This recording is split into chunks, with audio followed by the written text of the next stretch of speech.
Hello, good morning, good afternoon. So today we will solve the midterm exam for Physics 2. You have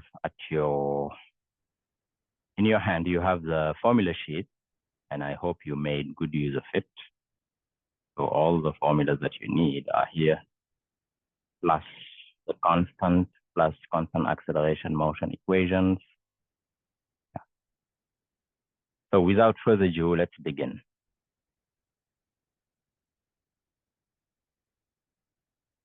So the first problem reads, so we have an electron, and of course the electron is negatively charged. And I know the charge of the electron, minus E, and it's in the formula sheet. So an electron, which is negatively charged, and I also know the mass of the electron, it's in the formula sheet. Okay, be careful, mass of the electron is here, mass of the proton is here, and this is a charge negatively, of course, for an electron, positively for a proton. So an electron with a speed of 8.38 10 to the power 6 meters per second enters a region of a uniform electric field with velocity directed. Okay, so you know that the electric field is uniform. So these are the electric field lines. They are equally spaced, all directed in the direction of positive x. Let's say this is the direction of positive x. And the electric field is in this direction. So I know the direction, but I don't know the magnitude of the electric. That will be the question, by the way. So I have a negatively charged electron, minus E. She is having an initial velocity, which is in the same direction as the electric field, E naught. And I know the magnitude of V naught, it's given, speed is here. But the electron being negatively charged, you know that the force will be in this direction. Remember, the force is QE, but here Q is negative, so it's minus EE. So the force is in this direction, meaning the acceleration is in this direction. Okay, and what is the acceleration? By the way, this force is just A vector. So A, which is the acceleration, is minus E divided by the mass of the electron. And we already talked about this. You know it by heart, I guess. Anyway, the electron is slowing down. So the electron will move forward with this initial velocity, and then it slow down, and eventually it will stop after covering a distance of, I call it delta x, which is 0.1 meter, and it's given here. And then it will stop, and then it will go back. Okay. Right. Let me take another color of the pen. So the question is, what is the magnitude of the electric field that will stop the electron momentarily at a distance of 0.1 meters after it enters this region? We know that the acceleration is constant. So this is a constant acceleration motion, so I can use constant acceleration motion equation, kinematic equation, and say that V final squared is equal to V initial squared plus 2 times the acceleration times delta x. So here, when I enter, this is the initial position. And when I stop momentarily, this is the final position. Of course, V final is when I stop. So V final is 0. That means the acceleration is V final square, which is 0, minus V initial square, which is known, divided by 2 times delta x. So I know everything here. I know the V initial. I know the delta x before I stop. So that means I know the acceleration. And I know that this acceleration is minus E, magnitude of the electric field, divided by the mass of the electron. So in other words, minus is because the acceleration is in the negative direction. Okay, we know that already. We know the charge of the electron. We know the mass of the electron. So the only unknown is the magnitude of the electric field. So the magnitude of the electric field will be mass of the electron divided by the charge of the electron multiplied by V naught squared divided by 2 delta X. So mass of the electron, you know it, 9.1 10 to the power minus 31. Charge of the electron, we know it in absolute value is 1.6 10 to the power minus 19 coulomb. We know V naught, so V naught is this. And of course, we know delta X is 0.1. This gives you an electric field of 1,997 Newton per Coulomb. If I want it in two significant figures, this is 2,000 Newton per Coulomb. So E is the right answer.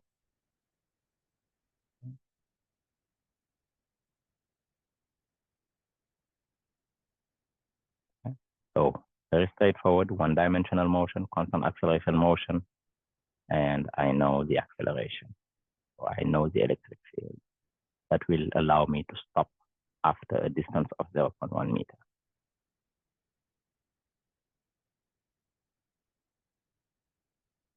Okay. Now, let's go to the next problem. And we read it carefully. Two particles of charge Q1 and Q2 are fixed in position as shown below. So Q1 is here, Q2 is here, and the distance between them is d. A third particle of charge, the third particle, I will call it Q3. And the charge is plus 6 microcoulomb. Is brought from infinity. So initially, it was at infinity. Do you remember that at infinity, the potential is 0? So it's brought from infinity to point P. And point P is here, 2.5 from Q2, 2.5D from Q2. And point P is at a distance 3.5 from Q1, 3.5D from Q1. Okay, the three-particle system has the same electric potential energy, so we have to find electric potential energy as the initial two-particle system. What is the charge ratio Q1 divided by Q2? Yeah. So I have to write the potential energy of the two-particle system, initial two-particle system, meaning I want the initial potential energy for these two gentlemen here. Let's call it U12, which is the electric potential energy for particle 1 and 2 in the initial position is K, Q1, Q2 divided by the distance between 1 and 2, which is D. Okay? We did this many times in class, so be careful here. Q1 and Q2 are in algebraic value, not absolute value, because the electric potential energy can be positive or negative. So this is the initial. This is U initial. Okay, U final is when I bring Q3 here, the positive charge, and I bring it here. So the final, calculate the U final. As we said, what do we do if you want the U final? So this is U initial. If you want U final, we have to do it pair by pair. Okay, we have to look at U12, which is the same as before. We have to look at U23, but also we have to look at U13. In other words, U12 the same. So K, U1, U2 divided by D. U23. So I'm looking at this 2 and this Q3. The distance between them is 2.5D. So it will be K, Q2 algebraic value, Q3 algebraic value divided by the distance between 2 and 3, which is 2.5. And then I look at U13. So the particle 1 is here, particle 3 is here, so it's K, Q1, Q3 divided by the distance between them. What's the distance between them? Is 3.5. And this is, I said that we want the free particle system to have the same electric potential energy as the initial two particle system. So this should be equal to U12, which is U initial, which is K U1 Q2 divided by this. You see that I can simplify by this. It's the same term. Okay, great. So that means I will have K Q2 Q3 divided by 2.5D. This is equal to minus K Q1 Q3 divided by 3.5D. Let me simplify by Q. Let me simplify by Q3. Let me simplify by D. So I have Q1 divided by Q2 will be equal to what? Minus 3.5 divided by 2.5. And this is minus 1.4. So the answer is D, 1.4, minus 1.4. Okay? So this charge, Q1 and Q2 should have opposite polarities. And in magnitude, it has to respect this ratio. Okay. So you do it, you get full mark for this question. Let's move to the next question. Let's read it carefully first.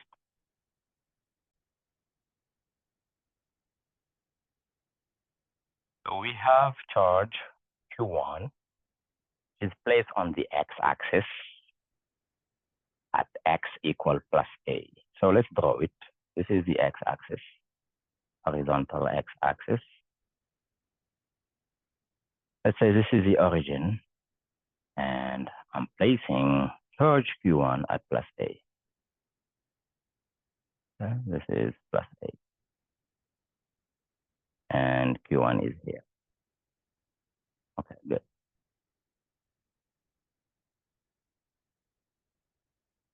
Q2, I can take Q1 as positive if you want. Okay. Q2, which is minus 4 times, so Q2 is minus 4 times Q1, okay, as you can see. So if Q1 is positive, Q2 will be negative, obviously. So Q1 and Q2 have opposite polarity. Great. So where should this charge Q2 be placed to produce a net electrostatic force on Q3, which is equal to Q1, located at the origin? In other words, Q3 is here. And Q3 has the same polarity as Q1. Because Q3 is equal to Q1. If Q1 is positive, Q2 is positive. I mean, Q3 is positive. If Q1 is negative, Q3 is negative. Okay, great. So they have the same polarity. Now the question is, where should I place Q2 to produce a net zero electrostatic force, on Q3? Okay. So the question, the way I ask it, might be confusing, but you just need to be careful, okay? Just English. So meaning, I have Q1, I know the location of Q1. I have Q3, I know the location of Q3. I want the net electrostatic force on Q3, which is equal to Q1. So we want F3 net to be 0. So F3 net is F on 3 by 1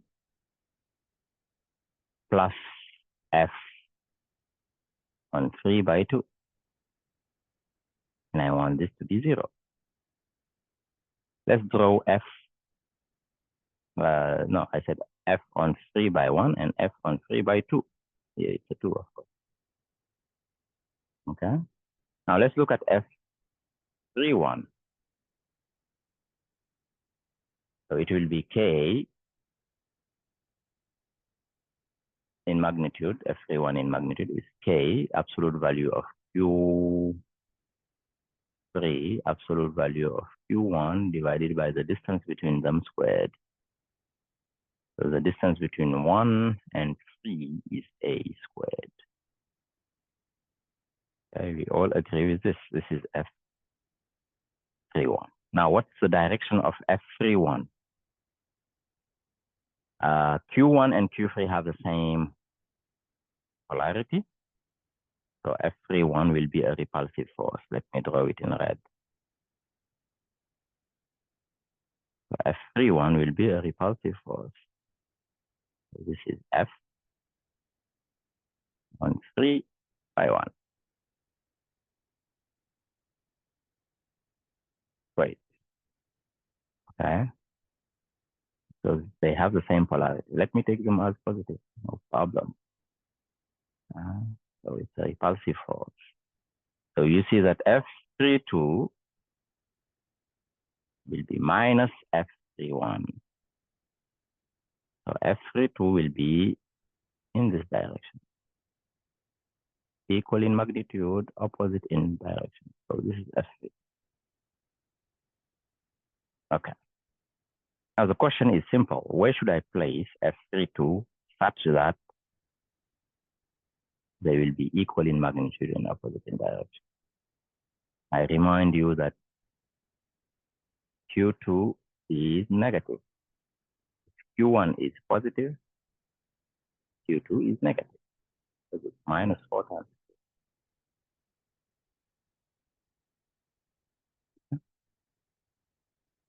So the question is simple, as we did it in class. So I have Q1, which is positive, and Q2, which is negative, and there is a distance between them. Okay.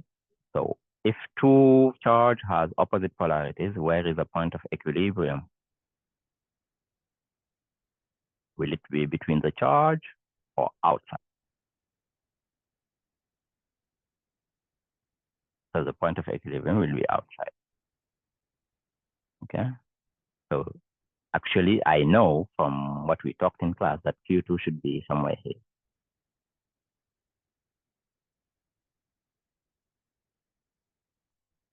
Okay. It will be outside and closer to the smaller in magnitude, so closer to Q1. That's why I know that it will be on this side.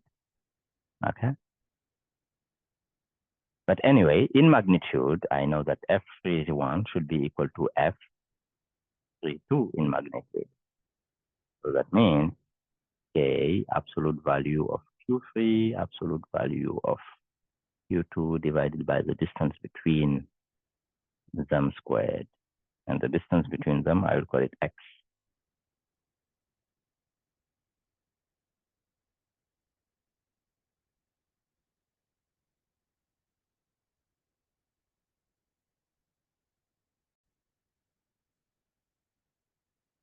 So the distance between them, I will call it X between 2 and 3. So this is 2 and 3. Okay.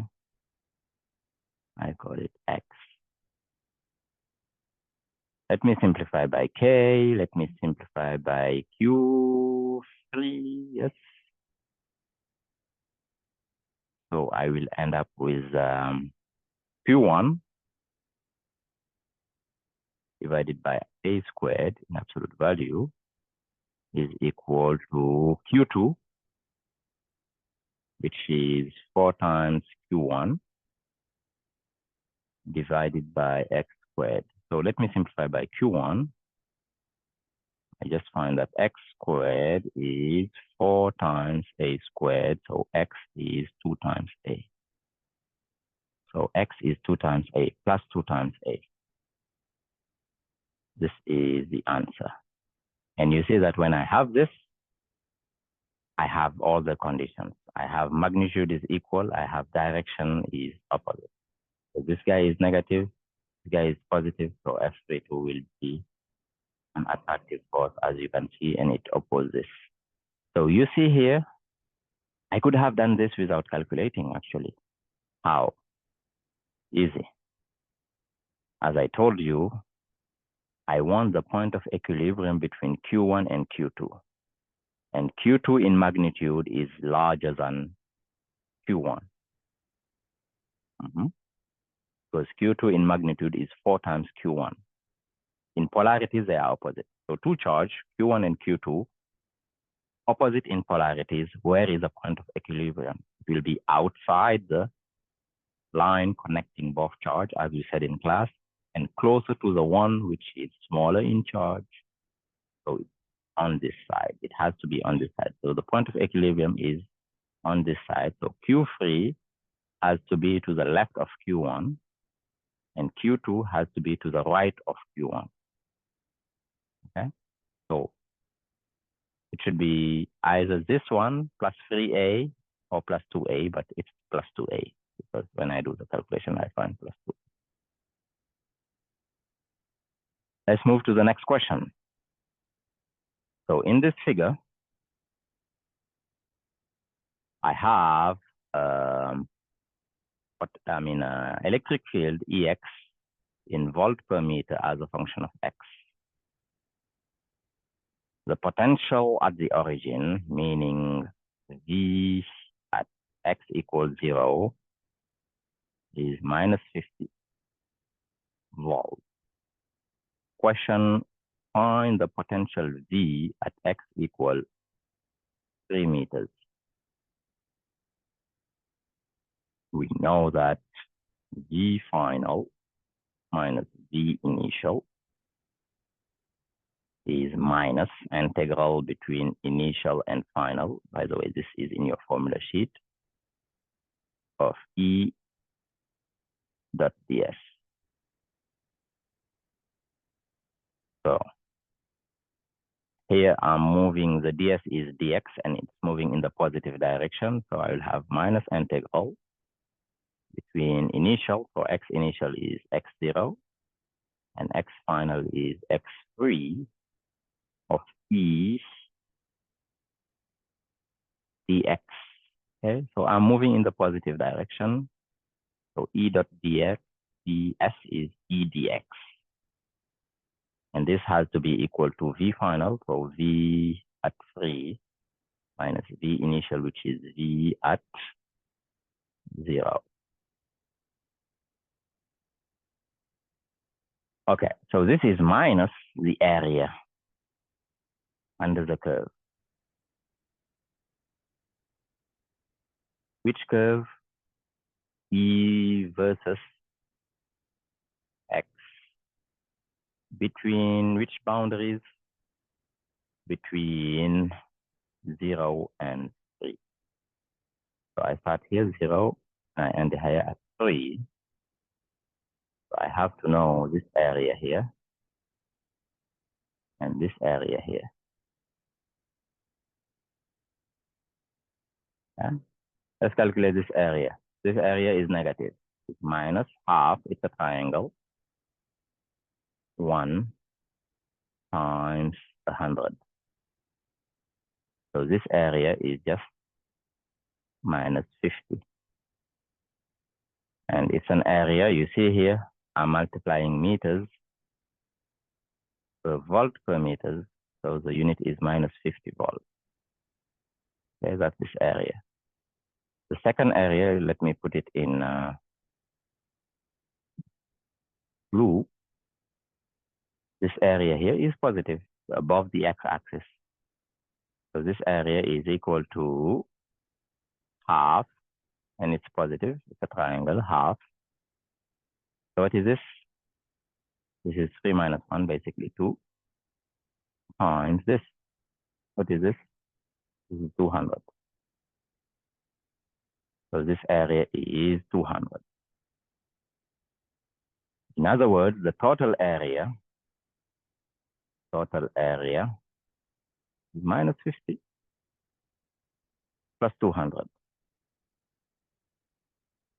Now, don't forget the minus sign here, okay? Because electric potential is toward the decreasing potential. So that's why we have a minus sign. So I have to take this is equal to minus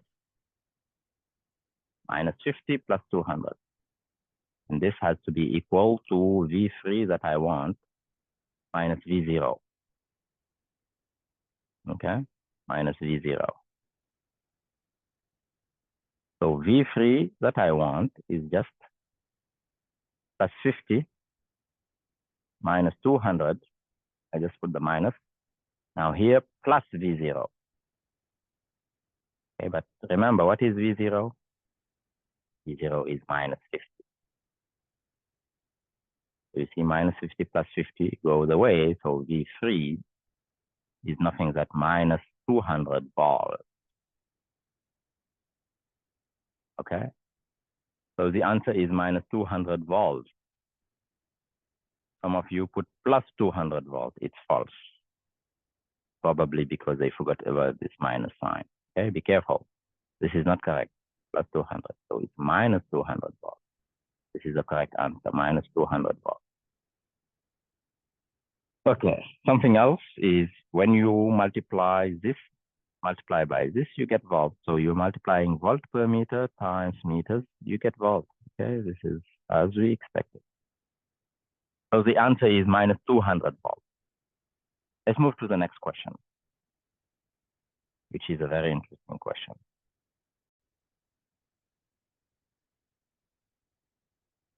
So we have charge minus Q and charge plus 2Q. Okay, located at plus and minus A. So charge minus Q is here, negative, charge plus 2Q is here.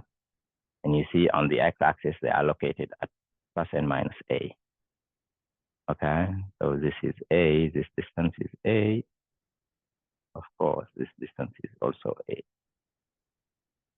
Plus A minus. So if Q is 5 picocoulomb, so Q is 5 picocoulomb. Picocoulomb is 10 to the power minus 12 coulomb. So don't forget that. And A is 10 centimeters, so A is 0.1 meters. Okay. Find the magnitude of the net electric field at point P due to these two charge.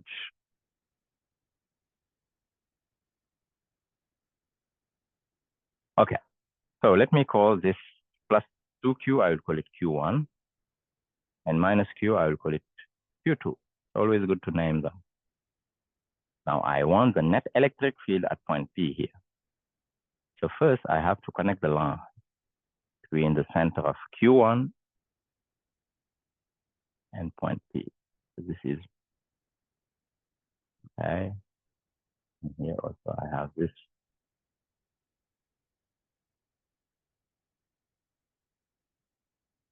Okay, good.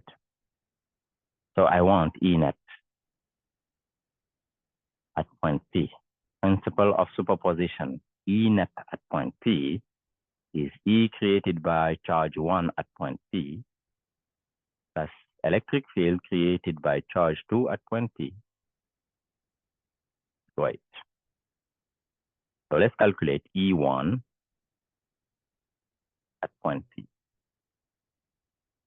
Let's draw it first. Q1 is positive. So E1 will be pointing away from Q1. Do you all agree? So E1 will be pointing in this direction. And I will call it E1.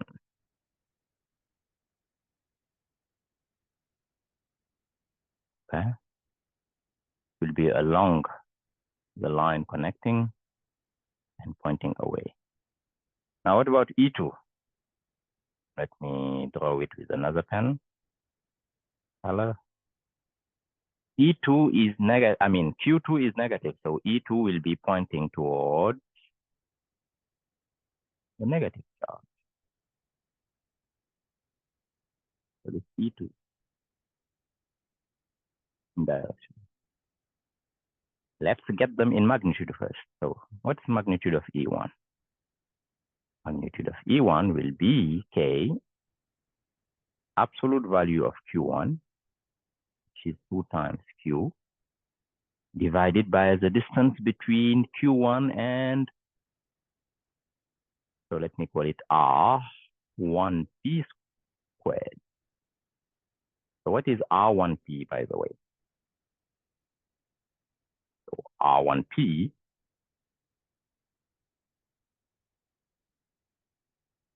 squared, I can use Pythagorean theorem, the hypotenuse.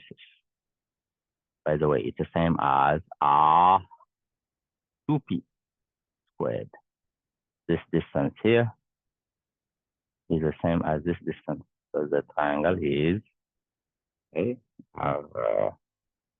not equilateral, but isosceles. Okay. So R1P is equal to R2P, so squared, Pythagorean theorem, so it's equal to A squared plus 2A squared. Okay.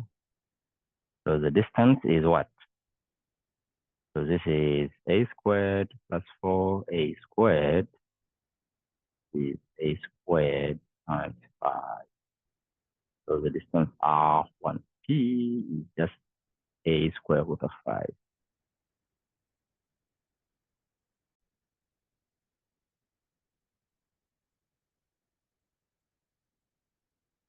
So this is what we have, and this is the same as R2P.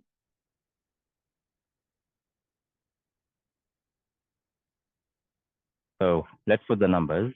K is 9, 10 to the power 9 SI units. So Q is 5, 10 to the power minus 12 SI units, divided by A, which is 0.1 squared times 5.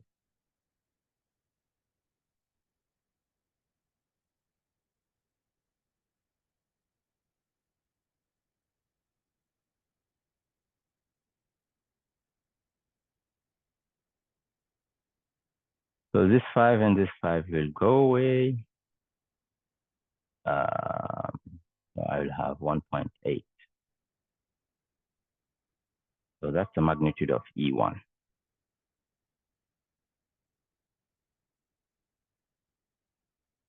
1.8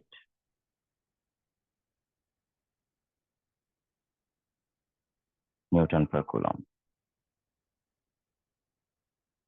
So this E1 here has a magnitude of 1.8. Now let's calculate the magnitude of E2. I will come to the direction in a minute. So it's K, absolute value of Q2, which is Q, divided by R2P squared. So it's 9, 10 to the power 9. Q is 5, 10 to the power minus 12, divided by 0.1 squared times 5. To do the calculation, so you will find what? 9, so 10 to the power minus 3. And here, this is 10 to the power minus 1 squared, 10 to the power minus 2. You put it up, so 10 to the power plus 2. So this gives you 0.9 Newton per Coulomb. So E2 in magnitude is 0.9 Newton per Coulomb. Okay, so this magnitude here, E2, is 0.9 Newton per Coulomb. Okay, great. So we know the magnitudes. What about the directions? Oh, okay. So if you want the directions, we need to get the angle. We need to get this angle here, which is the same angle as E1 is doing with the positive x-axis.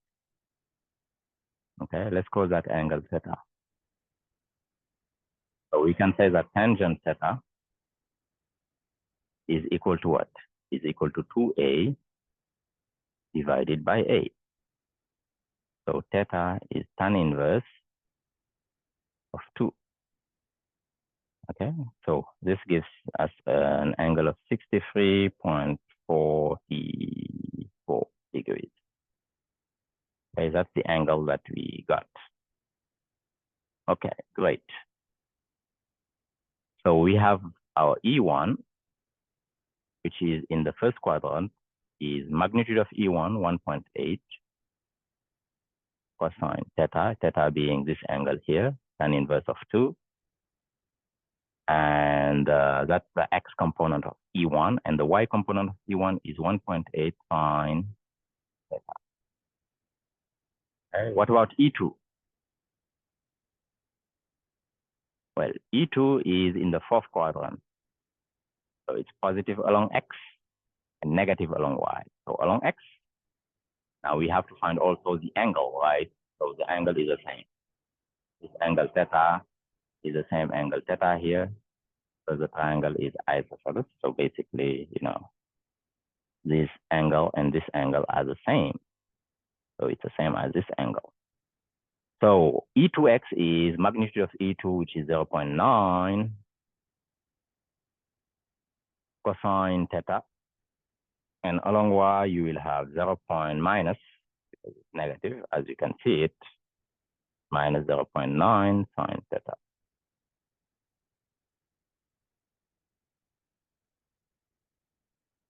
Okay, so E net is the sum of both. So let's add them component by component. So 1.8 plus 1.9 plus 0.9 cosine theta. So this gives you 2.7 cosine theta. And along y, you will have 1.8 sine theta minus 0.9 sine theta. This gives you 0.9 sine theta. Let's do the calculation. We know already theta. So 2.7 cosine 63.44. This gives you 1.207. And this gives you 0.805. So E net has these two components, 1.207 and along y 0.805.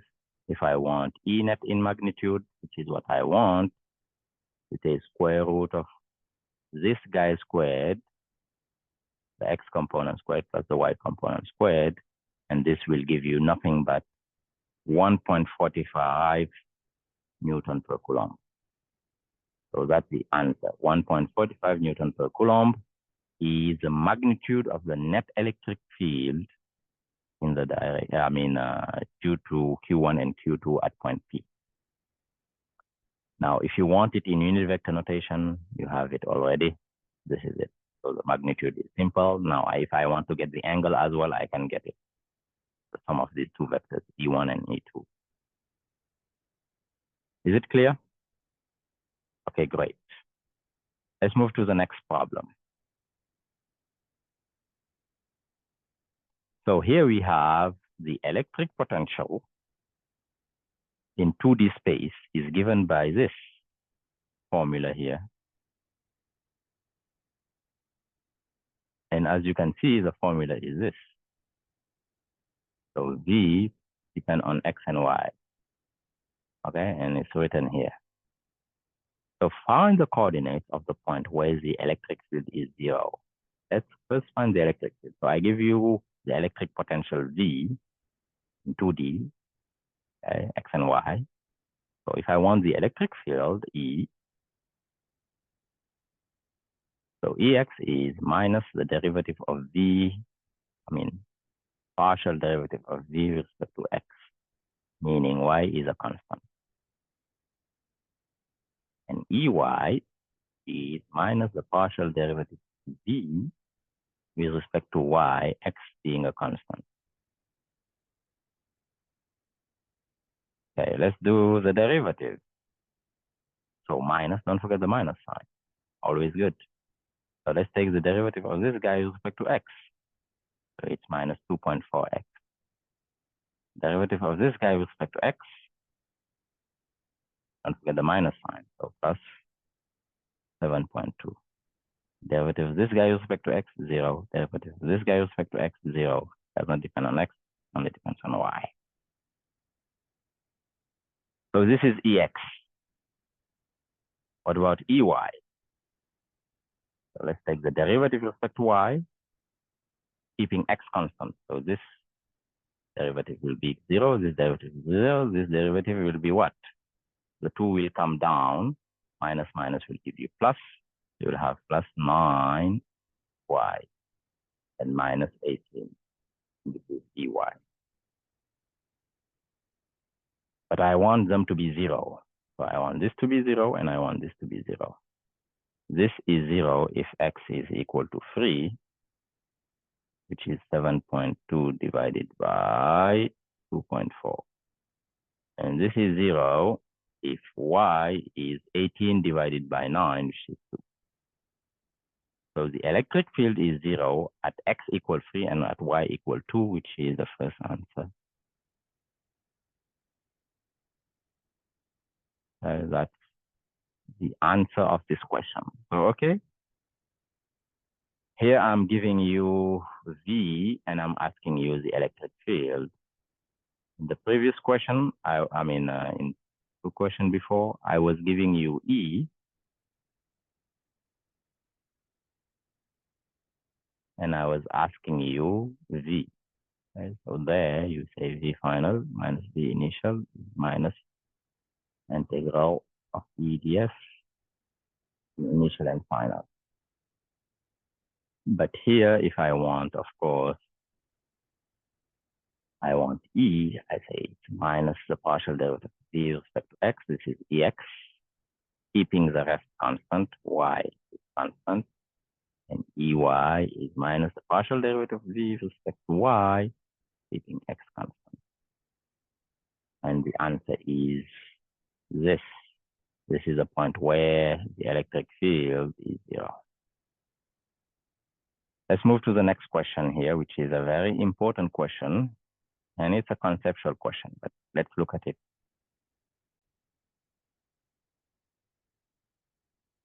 So let's read this question, which was taken from the book, and it's a conceptual question. So basically, read the book. Okay, it's very important, and you have good questions there, and all the exam questions are inspired from the book, as the same as the recitation problems and also the quiz problem. So what do we have in this question? The figure shows 4 situations in which 5 charges are evenly spaced along the x-axis. So we have 4 situations. Situation 1, as you can see here, situation 2, situation 3, and situation 4. And in each of them, you have 5 charges. So they are all evenly spaced, meaning this distance is the same. The distance between 2 charges is always the same. Okay, same. This distance is the same, of course, and this distance is the same. Okay, evenly spaced. So all the distance between 2 charges, 2 consecutive charges, 2 charges that are following each other, the distance between them is the same. So the value of the charge are indicated, and all of them are plus or minus E, except for the central particle. And the central particle, you can see them here. These are the central particles.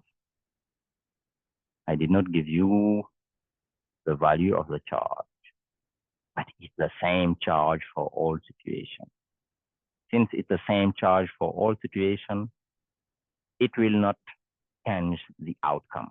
I can choose any charge, positive or negative, as long as it's the same for all 4 situations. I'm not changing much. So I will take the simplest charge. I will take a positive charge, of course, and I will take it to be plus E. So the same charge, I can call it plus Q, but let me just make it simple, and I call it plus E. You can take minus E as well. It doesn't change much. Or you can take also, if you want, any other charge.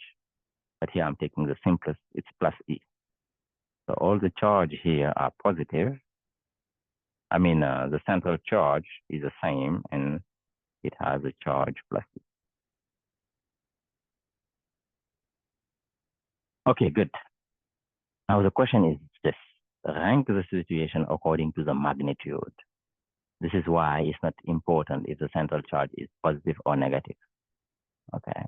in magnitude will be the same. If it was negative, the direction will be swapped, meaning it will be reversed. So rank the force situation according to the magnitude of the net electrostatic force on the central particle. Now, I want the net electrostatic force on this central particle here, plus E. Same. And in the force situation, which one is the greatest? And then second greatest, third greatest, etc., etc. Is it clear? Okay. So you read this question, don't freak out. Because I notice that many of you start freaking out and it's not difficult. I just have to be very well organized. So we know that the net electrostatic force, F net, in the central particle, on the central particle, principle of superposition, is a sum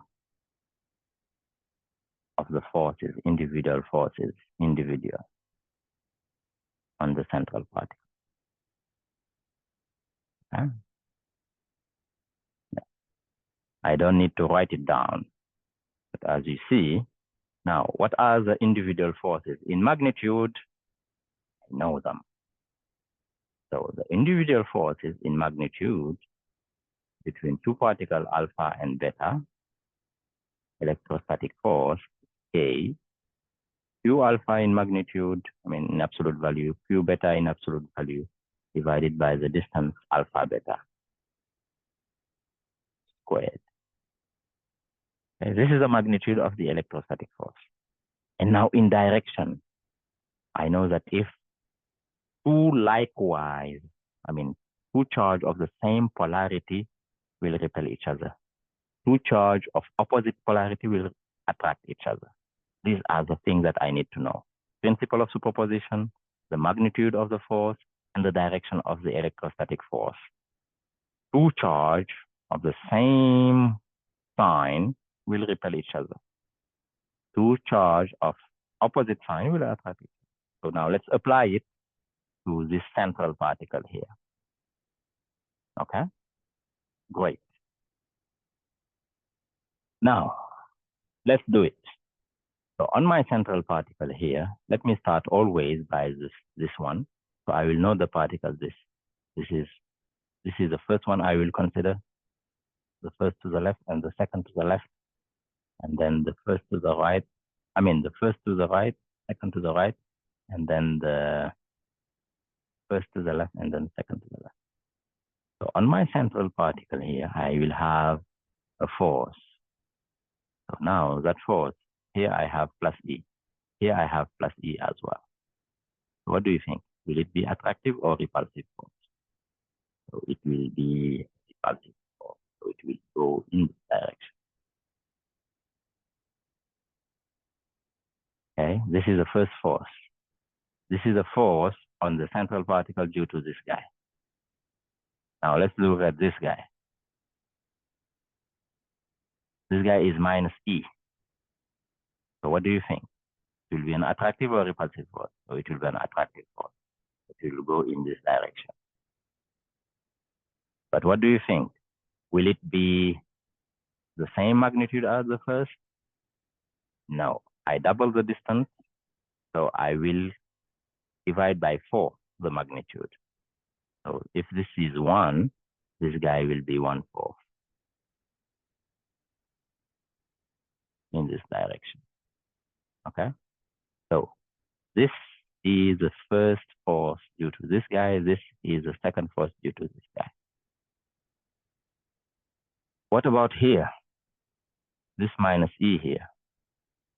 Will it be an attractive or repulsive force on the central particle? It will be an attractive force. It will be in this direction, same magnitude as the first one. What about here? It will be attractive or a repulsive force. This is negative, this is positive, so it will be an attractive force. So it will be 1/4. Same as this guy, but in opposite direction. So you see that in the first situation, I will have this guy and this guy cancel each other. Okay, meaning this guy and this guy will cancel each other. They both are attractive force and both are at the same distance, but both are in opposite direction. So they will cancel each other. So I'll add 2 times this. So if I call this one, I will have -2. Okay? So basically the net force is this. So it's absolute value of, let's say, -2,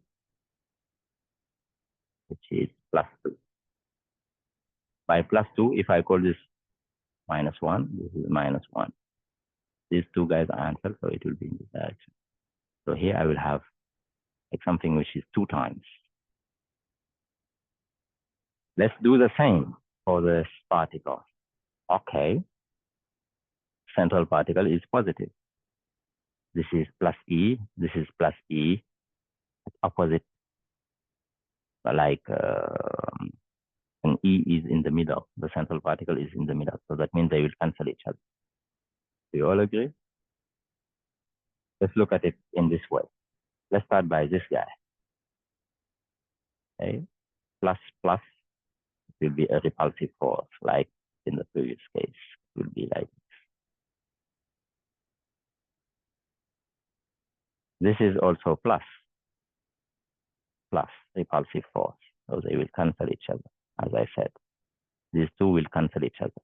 Because you see it by symmetry. +E, you know, they will cancel each other. Okay, the point of equilibrium is in the middle. Okay, here you will have -E and +E, so it will be an attractive force. It's 4 times less. It will be in this direction. And here you will have +E, so it will be a repulsive force in this direction.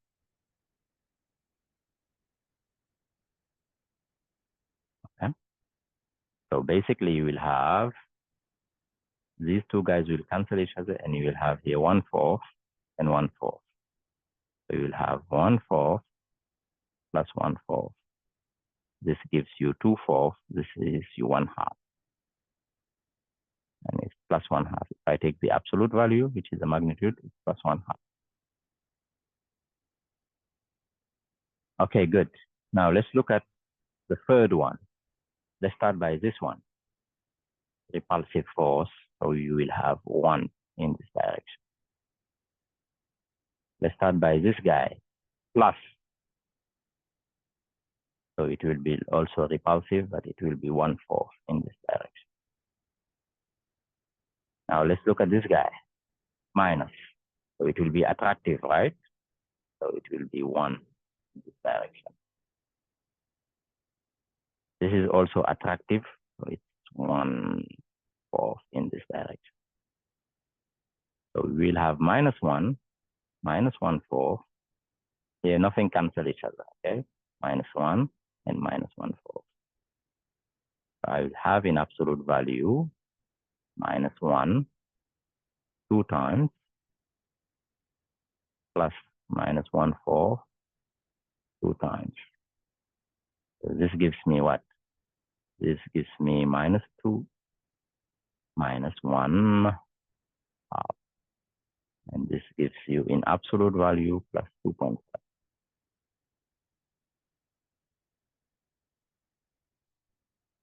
Okay, do we all agree? Okay, so we have all of them in this direction adding to each other.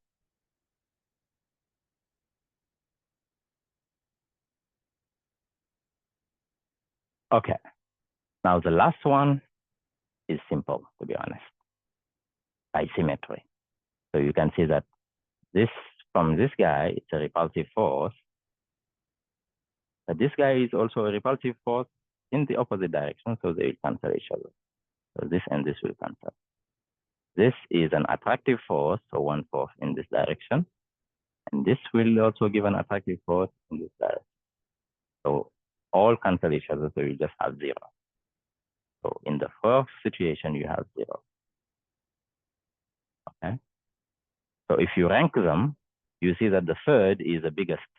So the third is plus 2.5 in magnitude. I'm not talking about direction, because direction is negative. I'm talking about magnitude. Then the first is +2 is the next one. Then the second, which is +1/2.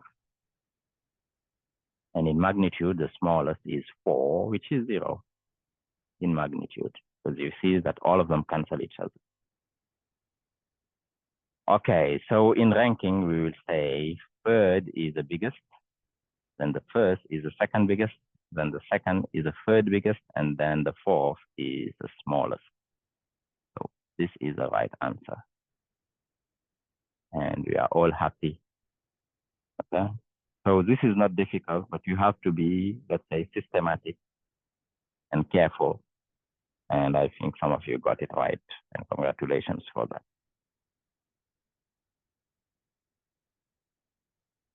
Let's move to the next problem.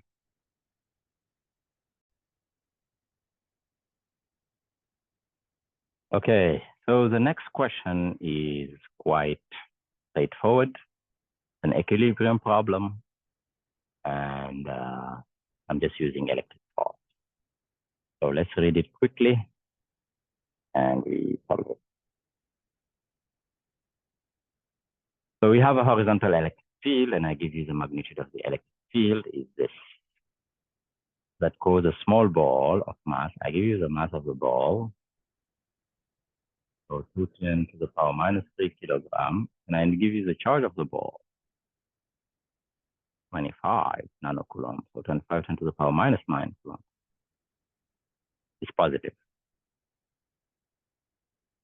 So here I will, on the ball, I will have an electric force which is in the same direction. So electric force F is Q times the electric field. So Q is positive, so it's in the same direction. So it's purely horizontal. The electric force is horizontal. Okay. So it's attached to an insulating masking string that hangs in air and the angle theta. So let's do a free body diagram on our charge. First, I will have the gravitational force, Fg, which is vertically downward, and the magnitude mc. I will have the tension force along the rope or along the string, T. And my object at theta, the object is at equilibrium, so the acceleration is 0. Acceleration is 0, Newton's first law. Net force is equal to 0. So T plus gravitational force plus electric force, Fe, is equal to 0. Let's choose our X and Y axis. So this will be my X axis, the horizontal, and my Y axis is this vertical. So the angle theta is coming back here. So along X, we will have what? Minus. So Tx is minus T sine theta. Tx will be here. Minus C sine theta. Fg is 0, and Fe is just Qe, and this is equal to 0. So along X, I have T sine theta is Qe.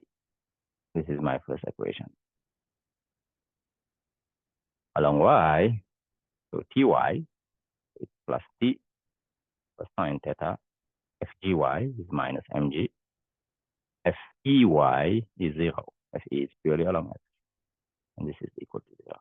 Along Y, I have T sine theta is equal to mg. So this is equation 2. Let's take the ratio. Equation 1 divided by equation 2. So the T will simplify, and I will have tangent theta is equal to, so we will have tangent theta is equal to Qe divided by mg. Okay, the T will simplify, you will have sine theta divided by cosine theta, that's tangent theta. So theta is tan inverse of QE divided by mg. I know Q in SI units. I know E in SI units. I know M in SI units. I know G, 9.8 in SI units. So theta is nothing but 14.3 degrees. 14.3 degrees. Straightforward. Next problem, which is an interesting one. So we have an infinitely long insulating rod. So it's an insulating rod with radius 4.5 centimeters. And it carries a uniform volume density. Oh, we know that we have a uniform volume density because it's insulated. So it's a rod, so it's like a cylinder. So I have a cylinder of radius R. So R is 4.5 centimeters, 4.5 10 to the power minus 2 meters. Okay? And it's infinitely long. Infinitely long.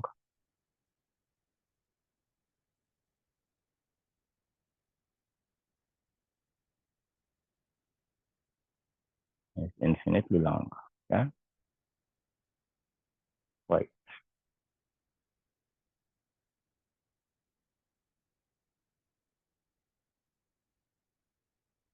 So if the magnitude of the electric field at the rod surface is 1.6 10 to the power 4 Newton per Coulomb, what is the magnitude of the volume charge density of the rod? Any idea? So we know that for a rod, an infinitely long rod, the electric field at a distance r from the center is given by 2k lambda divided by r. This is nothing but lambda divided by 2 times epsilon naught r. Okay. This we demonstrated this formula using Gauss law. You remember that? Okay, great. Now at the surface, R is equal to capital R. So electric field at the surface will be what? Will be 2 times K lambda divided by capital R. So that means lambda, by the way, lambda here is the linear charge. This is the linear charge density. Okay, so lambda, which is the linear charge density, is R times the electric field at the surface divided by 2 times K. So lambda is equal to R. R, I know it, 4.5 10 to the power minus 2 meters times the electric field. The electric field is 1.6 10 to the power 4 divided by 2 times K, 2 times 9 10 to the power 9 SI. You do the calculation and you find that this is lambda is 4 10 to the power minus 8 Coulomb per meter. This is the linear charge. But still, I don't want the linear charge. I want the volume charge. So now we have to go from linear charge density to volume charge density. You remember that the linear charge density is Q divided by the length. If this is the length of the cylinder, you take the charge and you divide it by unit length, you get the linear charge density. But the volume charge density, rho, is Q mq divided by the volume. Okay? Right. So if you want the relationship between linear charge density and volume charge density and surface charge density, you have to pass by Q. Q, which is the total charge, is lambda L. That is also equal to rho V. That is also equal to sigma times the surface. Here I don't want sigma, so I forget about this part.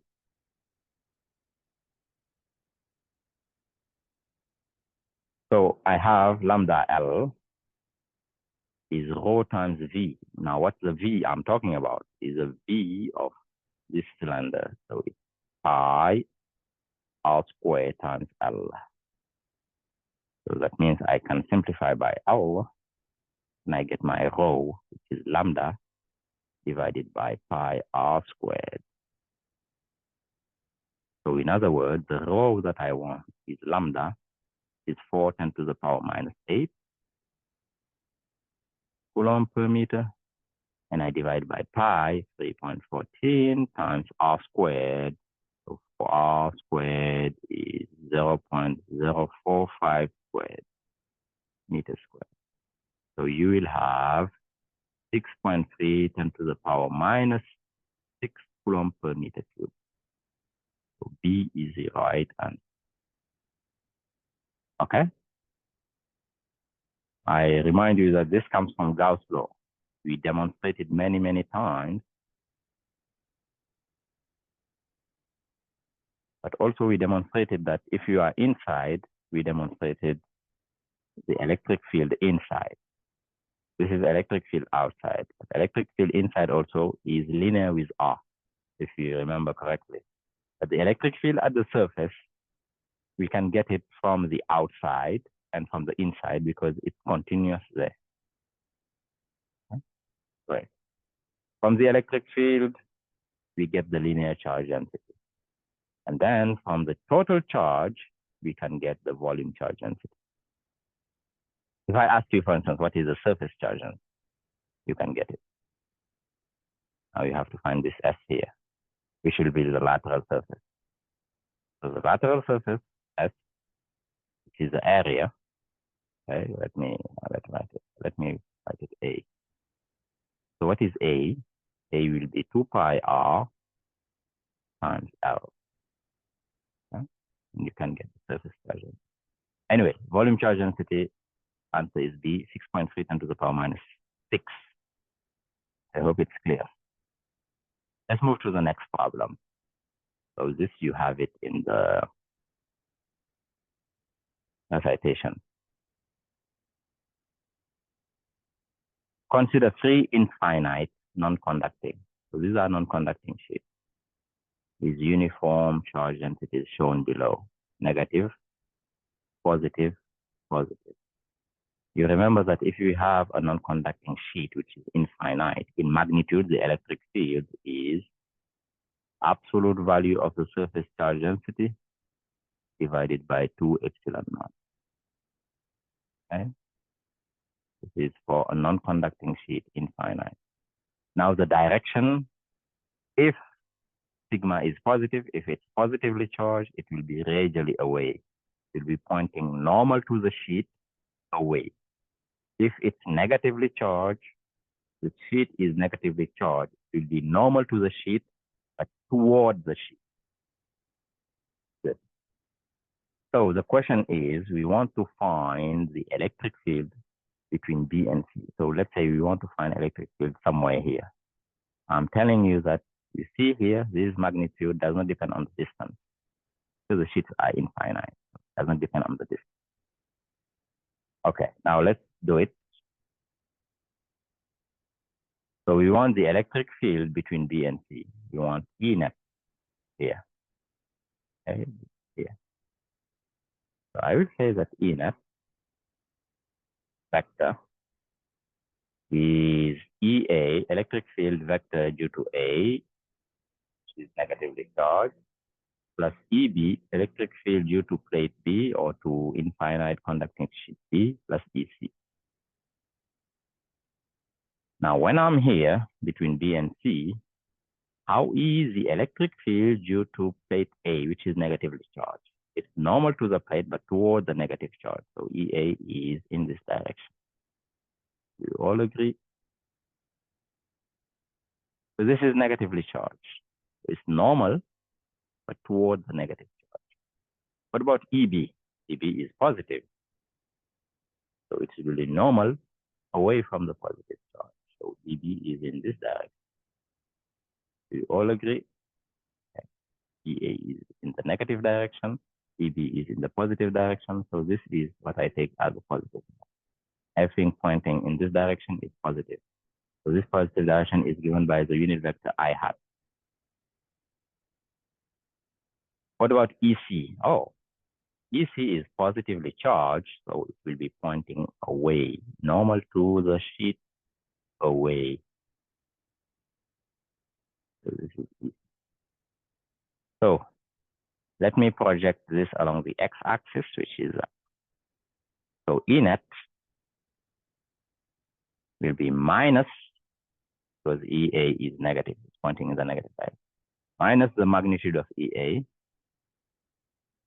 plus the magnitude of EB, minus the magnitude of EC. So what is the magnitude of EA? It's absolute value of minus sigma divided by 2 epsilon naught. So this is sigma divided by 2 epsilon naught. What is the magnitude of EB? Is absolute value of 2 sigma divided by 2 epsilon naught. So this is 2 sigma divided by 2 epsilon naught. And EC, what the magnitude is 3 sigma divided by 2. So now if we put the signs, and put the signs 2 times, okay? So here we are saying minus the magnitude. So it's minus. So all of them have the same denominator, it's 2 epsilon naught. So minus EA, so minus sigma, plus EB, plus 2 sigma, minus EC, which is minus 3 sigma. So this gives you what? This gives you minus 2 sigma divided by 2 epsilon naught, which is minus sigma divided by epsilon naught. Okay, let's put the numbers. So that's E net is negative. So it's along minus I hat. And it's sigma divided by epsilon naught. Now what's sigma? Oh, sigma is just 8.85 10 to the power minus 12 coulomb per meter square, and epsilon naught is also 8.85 10 to the power minus 12 SI. So this gives you minus 1.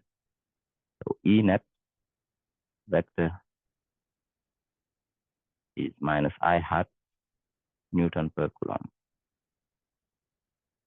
So the answer here is C, minus I hat Newton per coulomb. So don't tell me plus I hat Newton per coulomb, okay? That's a mistake. It's minus I hat Newton per coulomb. Let's move to the next problem. And this problem, I really wanted to test you, okay? So this might be maybe the difficult problem of the exam. But some of you got it right, and which is excellent. Now let's look at this problem and read it carefully and solve it.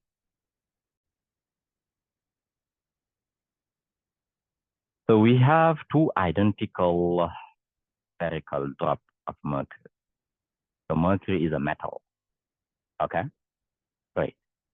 So each with a charge of 0.1 nanocoulomb and a potential, electric potential of 300 volts to the surface.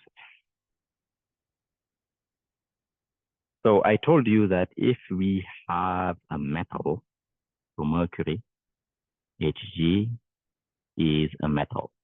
The metal which is a liquid, okay, due to quantum mechanics, as I told you in class, in orbit coupling.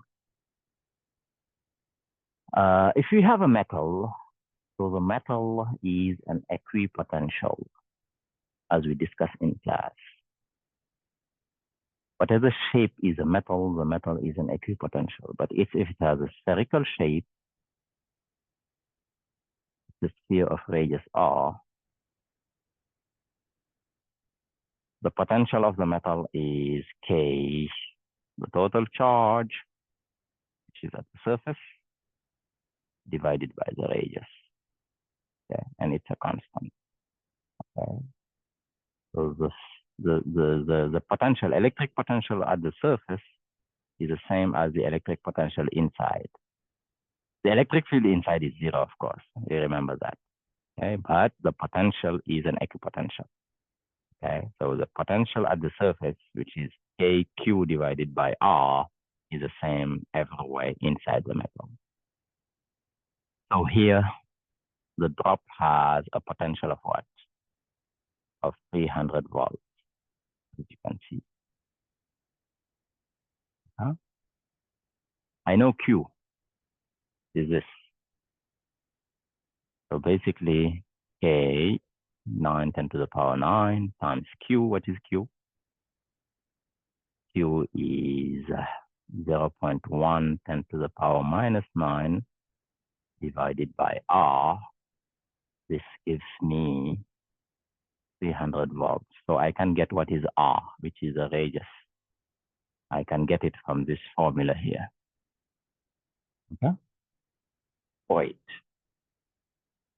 Now, if two drops, identical spherical drops of mercury are merged into one single spherical drop, the volume, so I have one here, and then I have two, which has the same radius.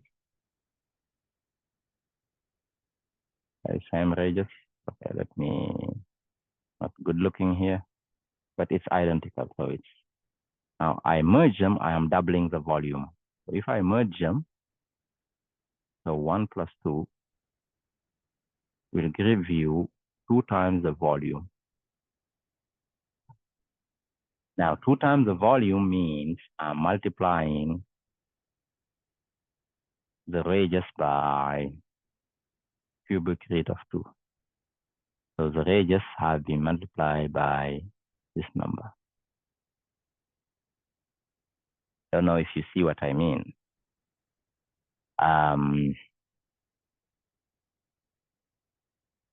So we want the electric potential of the at the surface of the new drop. We want V nu. So V nu will be K. Q nu divided by R nu. Well, Q nu, this is conservation of charge. This is 2 times Q. It's 0.2 nanocoulomb. We all agree with that. So this guy had Q, which is 0.1 nanocoulomb. This guy had Q, which is 0.1 nanocoulomb. You put them together, they add together. Okay, so the total charge Q nu is doubled. So this is K, 2 times Q divided by R nu. So now we want the new R, the radius of the new sphere. If I double the volume, I am multiplying the radius by 2 to the power 1/3 of R. So this is 2 to the power 1/3 of R. In other words, V nu, or V of the new drop,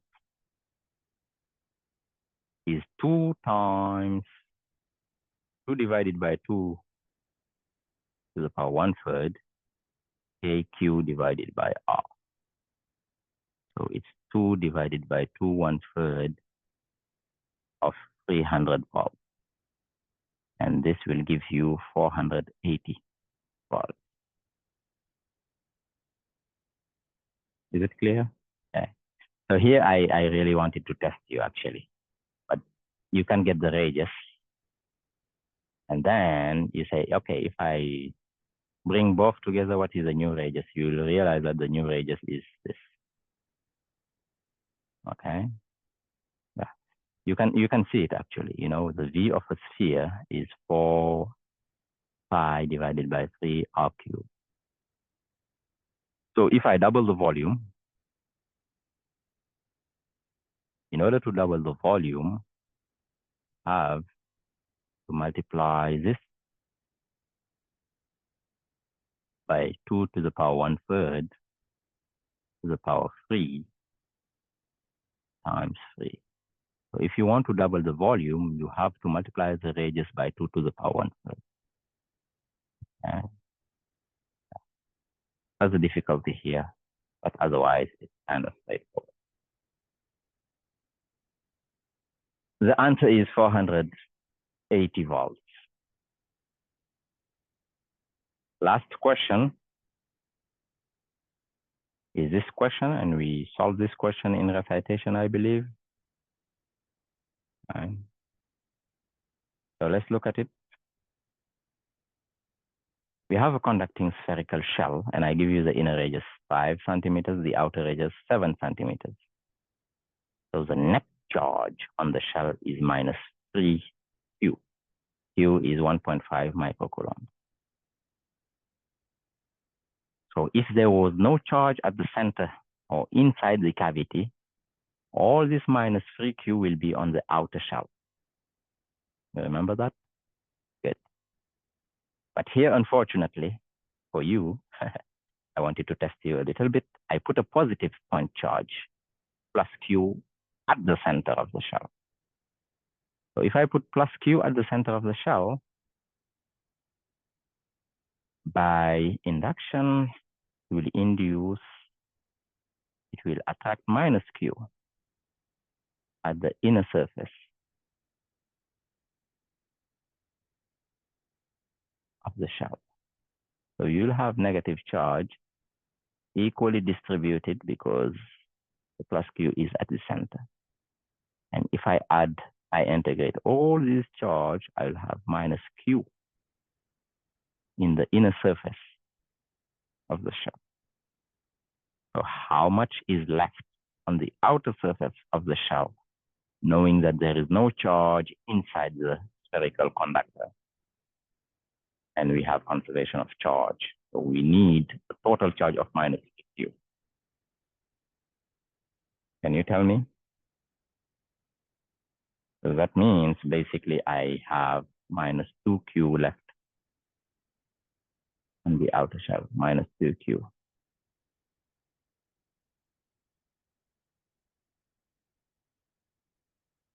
On the outer shell. I'm not giving details because we solved this many times. And this is because of Gauss' law and the fact that the electric field inside your conducting shell is 0. So the question I'm asking, what's the magnitude, so in absolute value, of the surface charge density on the outer surface of the shell? We want sigma. So sigma, we want it. We know that it's negative because it's negatively charged, but we are taking absolute value. That's why I'm talking about magnitude. So sigma is absolute value of minus 2Q divided by the area of the outer surface of the outer shell, which is 4 pi b squared. So let's put the numbers.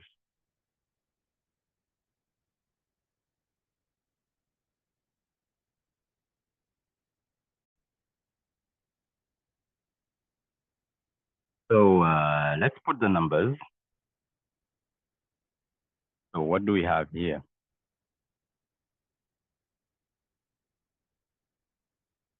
Where is my pen?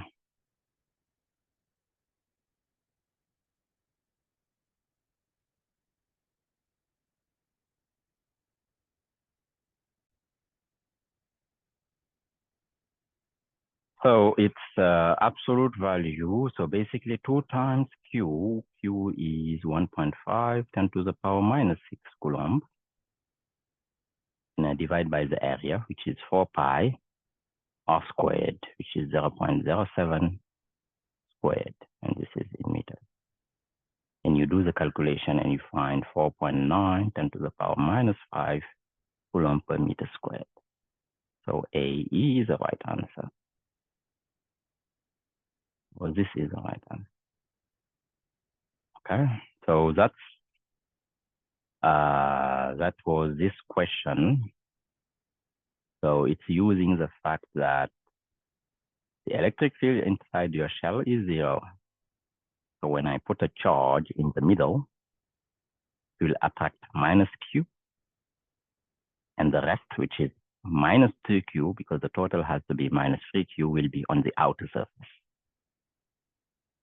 And therefore, if I want the surface charge density, I have to take that minus 2Q in absolute value divided by the area of the outer surface, which is 4 pi E squared.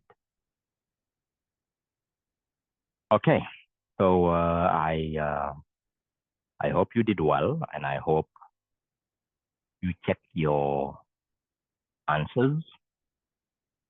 I think there is this one full mark, I believe. Okay, so congratulations.